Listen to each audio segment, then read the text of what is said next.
Witam w Akademii Pszczelarza. Dzisiaj naszym gościem jest Cecilia Costa z Instytutu Pszczelarstwa w Bolonii. Hello Cecilia, it's nice to have you here. My pleasure. Maybe for a little warm-up, you will tell us what are you doing in your daily work at Institute? Yes, I am working for the Honeybee Research Unit of the Ministry of Agriculture in Italy. We are based in Bologna. Bologna is an area where the rearing of queens has a long history. So already at the beginning of the 20th century, in the 1900s, there were already some very, very professional queen breeders, and they were already producing hundreds and thousands of queens and exporting them worldwide. There is some interesting documentation, photographs showing extensive mating stations and catalogues with queens being sold, and actually that is how our institute was founded, because there was a need to check the health status of these queens that were being exported, and then also to certify the race, to have standards for Apis mellifera ligustica. So this is how our institute started. Now our institute is dealing with honeybee research 360 degrees, from analysis of products, honey, wax, propolis, royal jelly, and honeybee pathology, and genetics and breeding, which is where I am more involved. So I am coordinating the activity of breeders, and we also have our own breeding projects. And in recent years we are focusing more on disease resistance, especially Varroa resistance. And also we are still the reference for the ministry for the certification of Apis mellifera ligustica. So we use traditional methods, morphometry, to describe or to define a sample of bees and say whether it is Apis mellifera ligustica or not. Okay, I must ask you a question that many beekeepers in Poland wonder to know. How about small beehive beetle? Small hive beetle. So this is really a problem at the moment in Italy. So, you know, this is a exotic pest, and it's on the list of pests that should not enter the European Union, and unfortunately it did.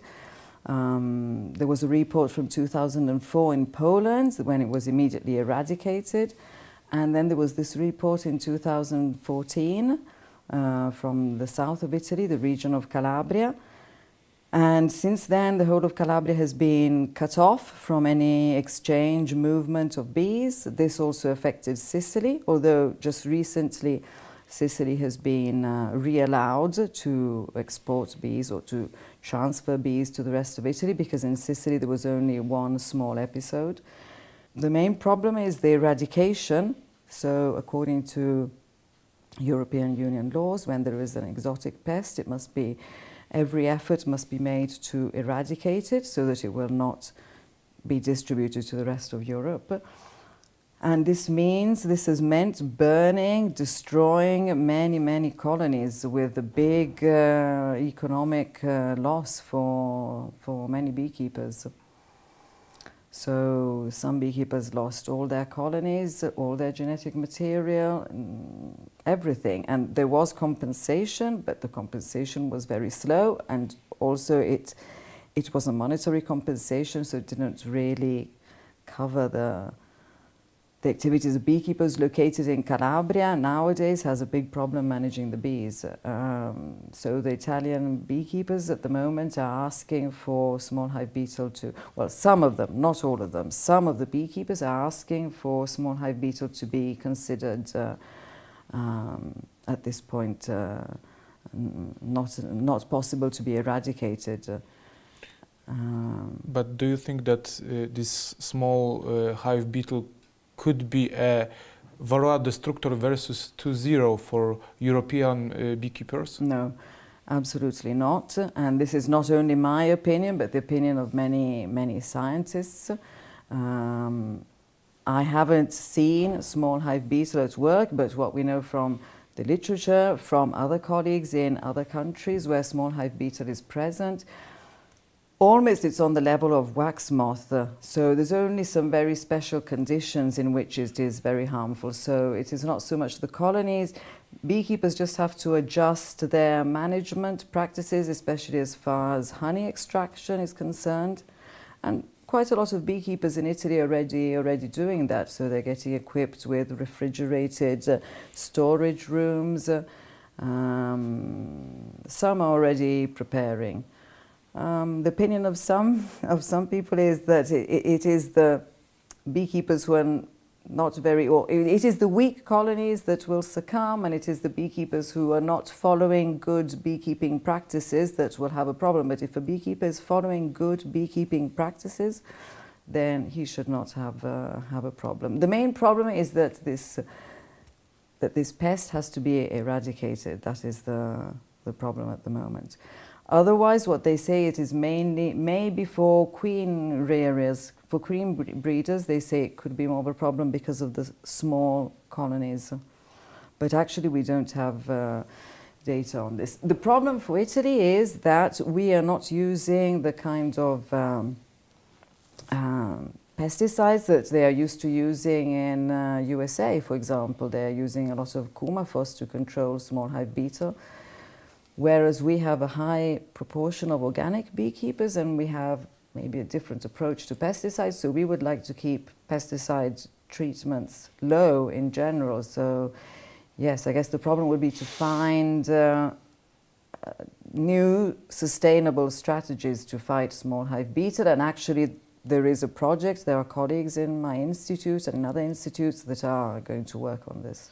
So we can sleep well, have in mind that everything is under control.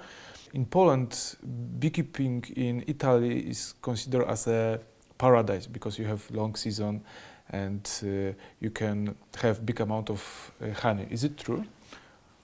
Yes, it is true, although last year was a disaster. Really very, very low production. The season was absolutely awful, but it was an exceptional year, and in general, yes, it is true, there is a long season. It depends, you know, we are a long country with a lot of microclimates. What you say is especially true for the south of Italy, and that is why actually from a commercial point of view, small hive beetle has been a big problem for Italy, because Sicily and Calabria, these two regions, so Sicily is the island, Calabria is the tip of the boot. That is where all the early production was of queens, of bees that were being sold to the north of Italy. And actually I know it is a problem for Europe because there were a lot of people from France, Germany, Austria buying package bees, nukes, queens from the south of Italy. And now they have a problem doing that. But that could also be a bit an indication, you know, we don't know how the small hive beetle arrived. But it's a warning about, it can be a warning to beekeepers, the dangers. We don't know if it arrived with bees, but it could have. And so it's always a warning. Importing bees, there's always some risk. So we should be smart in our action and look further for our acts that you are saying, right? Mm-hmm. So thank you for our interview. I hope that our viewers will learn a lot from what you have spoken. Thank you. Thank you very much.